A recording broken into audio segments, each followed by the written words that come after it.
Democrats descending on Chicago tonight. It's night one of the Democratic National Convention. Good evening and thanks for joining us here at 7. I'm Chris Jacobs.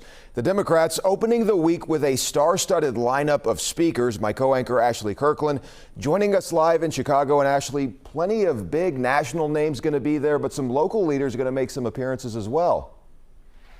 Yeah, it will be a star-studded event indeed, Chris. But first, a little bit of breaking news. There's been a 15-minute delay. Things got kicked off a little later than they were expected here at the United Center, as it's not quite filled yet because people are being held up because of the protests around downtown Chicago and around the United Center. I've been talking to delegates from our area who say that they are still on buses. They were supposed to be here 30 minutes ago, almost an hour ago, and they're being held up because of those protests. We'll have more on that a little bit later. But when things do get kicked off, it will be a star-studded event in the thick of the evening. We've already heard from Chicago Mayor Brandon Johnson, and earlier today we saw President Joe Biden, who is set to speak tonight. We saw him do his walkthrough on the stage as he prepares to speak tonight. It's certainly a much different convention than we thought expected just 1 month ago.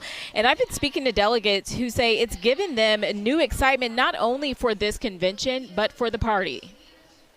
And back in January, it seemed like the convention was going to be kind of boring.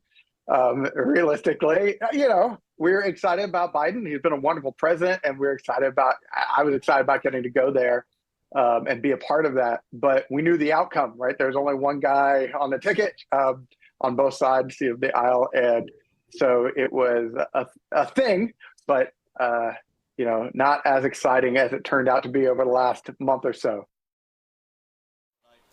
And now President Biden will prepare to pass that baton to Vice President Kamala Harris and her running mate, Tim Walz. As I said, people are filling into the United Center. It's just about 6 o'clock here at Central Time. We'll have more speakers from our area. Governor Andy Beshear of Kentucky will speak tonight. Also, former Secretary of State Hillary Clinton, as well as the Bidens, Joe Biden and First Lady Jill Biden. We'll have much more from the DNC here in Chicago, reporting live at the United Center. Ashley Kirkland, WLWT News 5. And we look forward to seeing all of that. Our Ashley Kirkland reporting live from the DNC tonight and all week as the DNC kicks off in Chicago. Ashley, thank you.